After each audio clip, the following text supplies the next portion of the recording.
काफ़ी सारे स्टूडेंट्स को फॉर्म वेरीफाई का इशू आ रहा था कि सर हमारा फॉर्म वेरीफाई नहीं हुआ है, हमारा पेंडिंग में है, हमारा ऐसा है, हमारा वैसा है। तो आपको बिल्कुल भी घबराने की ज़रूरत नहीं है। जो आपकी विंडो है, एडिट विंडो, वो ओपन हो चुकी है, आप अपना फॉर्म एडिट कर सकते हैं। लेकिन एक बात मैं आपको बिल्कुल क्लियर कर देता हूं, जो टीचर्स ने बताई है कि इस बार अगर आपका फॉर्म एडिट हुआ और आपने उस पर कुछ गलत डॉक्यूमेंट अपलोड कर दिया या फिर आपसे सही डॉक्यूमेंट अपलोड नहीं हुआ, तो आप भूल जाना कि कोई दोबारा आपका एडिट करेगा। बिल्कुल भी एडिट नहीं होने वाला है। तो सोच समझ के करना जो भी करना। और मैं आपको दिखाऊंगा ऐसे बच्चों के फॉर्म जिनके पहले स्टार्टिंग से ही वेरीफाई हो गए थे। और अगर आप अभी तक आपने फॉर्म एडिट नहीं किया है तो आप इस वीडियो को कंप्लीट देखना। वहां पर मैं आपको बताऊंगा कि आपको फॉर्म कैसे एडिट करना है और कैसे पता चलेगा कि आपका फॉर्म वेरीफाई हुआ है या नहीं हुआ है, और कैसे कैसे आपको अपने डॉक्यूमेंट्स अपलोड करने हैं।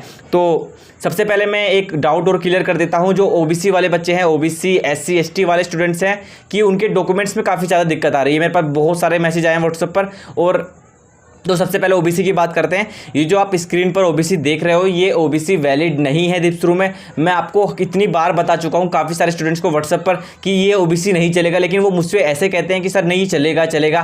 लेकिन मैं आपको सच बता दूँ, जिस दिन काउंसलिंग होगी, काउंसलिंग छोड़ो, काउंसलिंग तो काफ़ी दूर है, लेकिन अभी जो फॉर्म वेरीफाई होंगे दोबारा, जब आप अपलोड करोगे अपना ये वाला ओबीसी, आपका फॉर्म रिजेक्ट कर देंगे, यानी पेंडिंग में हो जाएगा। और आपका मेरिट में जो आएगा वो ओबीसी में नहीं आएगा, वो आपका जर्नल में आएगा, अगर आपका ऐसा ओबीसी है तो गलती से भी ये वाला ओबीसी अपलोड मत कर देना। क्योंकि अगर आपने ये अपलोड कर दिया तो आप समझो कि आपका एडमिशन कैंसिल यहाँ पर हो जाना है। आपको कैसे पता करना है कि आपका ओबीसी ऐसा है या नहीं है? आप ऊपर देखोगे ओबीसी सर्टिफिकेट के साइड में दिल्ली लिखा होता है। जो ओरिजिनल स्टेट का ओबीसी होता है उसमें दोनों एड्रेस दिल्ली के होते हैं, लेकिन इस वाले ओबीसी में आपके एक एड्रेस आपका दिल्ली का होगा, एक आपका यूपी का होगा या फिर बिहार का होगा। और इसमें ओबीसी सर्टिफिकेट के साइड में दिल्ली लिखा हुआ नहीं है। इसका मतलब ये सर्टिफिकेट आपका वैलिड नहीं है। तो आप गलती से भी अपलोड मत कर देना इस सर्टिफिकेट को। अगर आपने अपलोड किया यानी आपका एडमिशन यहाँ से गया।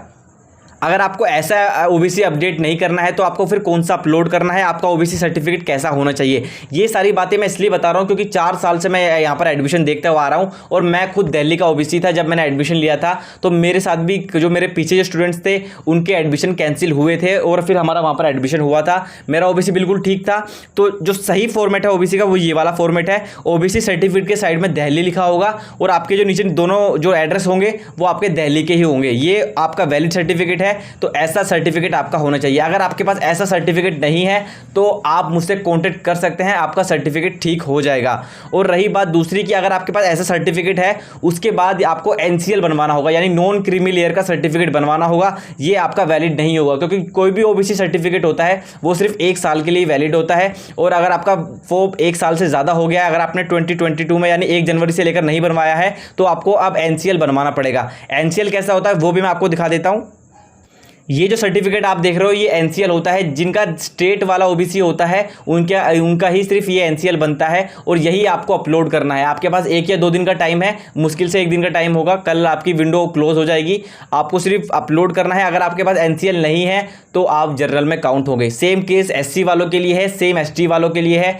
आपके सर्टिफिकेट में दोनों एड्रेस दिल्ली के होने चाहिए। अगर गलती से भी आपके इस फॉर्म में आपके नॉन दिल्ली का एड्रेस है तो आप भूल जाओ कि आपको यहाँ पर कैटेगरी का बेनिफिट मिलने वाला है। और आप यकीन नहीं करोगे कैटेगरी का इतना बड़ा बेनिफिट होता है कि अगर जनरल वालों की 94% पे अगर कट ऑफ बंद होती है तो यहाँ पर एससी एसटी वालों के लिए 96 या 96 नहीं 90% या फिर 89% एससी वालों के लिए यहाँ पर इतनी कट ऑफ चली जाती है। क्योंकि कंपटीशन बहुत ज़्यादा टफ हो गया। इतनी ज़्यादा परसेंटेज वाले बच्चे मेरे पास आए हुए हैं कि सर मेरे 98% है, मेरे 96% है, मेरे 93% है। और ओबीसी में से इतने सारे बच्चे मेरे पास हैं कि सर मेरे 92 है, मेरे 93 है, 94 है, इतने हैं। ओबीसी तो बहुत सारे बच्चे हैं। तो कट ऑफ भी इस बार हाई जाने वाली है। वैसे मैं एक और वीडियो रिलीज करूंगा कट ऑफ के ऊपर जिसमें आपको डिटेल से बताऊंगा कट ऑफ क्या रहने वाली है। अब जिनका ओबीसी बिल्कुल भी सही नहीं है, ओबीसी दिल्ली का नहीं है, एक एड्रेस बिहार का है या यूपी का है, एक एड्रेस दिल्ली का है, उनके दिल्ली ओबीसी सर्टिफिकेट के साइड में दिल्ली नहीं लिखा हुआ है, तो उन्हें घबराने की बिल्कुल भी ज़रूरत नहीं है। आप मुझसे जल्दी से जल्दी कॉन्टैक्ट करो। 1 या 2 दिन के अंदर अगर आप मुझसे कॉन्टैक्ट कर लेते हो तो आपका ओबीसी सर्टिफिकेट आराम से बन जाएगा। कोई भी दिक्कत वाली बात नहीं है और आपका यहाँ पर आराम से एडमिशन हो भी जाएगा। तो 1 दिन का टाइम है, उसके बाद फिर मैं भी आपकी कोई हेल्प नहीं कर पाऊंगा।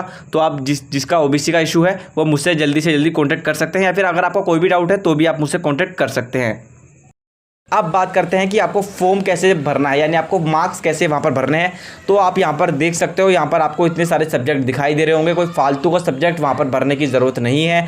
जैसा यहाँ पर दिखाई दे रहा है आपको वैसे ही मार्क्स फिल करने हैं। ये एक वेरीफाइड स्टूडेंट्स का जो फॉर्म है, तो आपको कोई भी गलती नहीं करनी है। इनका पहली बार में ही फॉर्म वेरीफाई हो गया था बिना कुछ कहे, तो आपको ऐसे मार्क्स फिल करने हैं और मैक्सिमम मार्क्स आपको इतने रखने हैं। कितने मैक्सिमम मार्क्स में से आपको मिला था, कुछ बच्चे 600 भर देते हैं, कुछ 700 भर देते हैं, वो आपको नहीं भरना है। एक सब्जेक्ट के मैक्सिमम मार्क्स आपको वहाँ पर फिल करने हैं। उसके बाद आप अपनी जो प्रेफरेंस है वो चेक कर लेना। प्रेफरेंस काफ़ी सारे स्टूडेंट्स की चेंज हो चुकी है, तो अगर आपकी प्रेफरेंस चेंज हो चुकी है तो आपको कॉलेज जाना पड़ेगा, वहाँ पर ही जाकर आपकी प्रेफरेंस वहाँ पर बदली जाएगी। और अब बात करते हैं कि आपको कैसे पता चलेगा कि आपका फॉर्म वेरीफाई हो चुका है या नहीं हो चुका है। आपको सिंपली डैशबोर्ड पर क्लिक करना है। डैशबोर्ड पर क्लिक करने के बाद आपके सामने यहाँ पर लिखा आ जाएगा कि आपके जो डॉक्यूमेंट स्टेटस है वो सारे वेरीफाइड हैं, और अगर आपके डॉक्यूमेंट में गलती है तो आपके वेरीफाइड नहीं है। उसके बाद यहाँ पर आपको माई एप्लीकेशन पर क्लिक करना है। माई एप्लीकेशन पर क्लिक करने के बाद यहाँ पर बिल्कुल क्लियरली मेंशन आ जाएगा, थोड़ा सा डाटा स्लो चल रहा है लेकिन यहाँ पर बिल्कुल क्लियर हो जाएगा कि आपका फॉर्म वेरीफाई है या नहीं है। और जब तक आपका फॉर्म वेरीफाई नहीं होगा आपको कंसीडर नहीं किया जाएगा, मेरिट लिस्ट में नाम आपका नहीं आएगा। तो इस बात को बहुत ध्यान से रखना। ये आपके पास लास्ट मौका है कि अगर आपने कोई भी गलती की तो आपका एडमिशन यहाँ से सीधा कैंसिल हो जाएगा। तो रही बात इसकी, अब आप यहाँ पर देख सकते हो, यहाँ पर स्टेटस में लिखा हुआ है कि आपका फॉर्म वेरीफाई है और यही लास्ट है।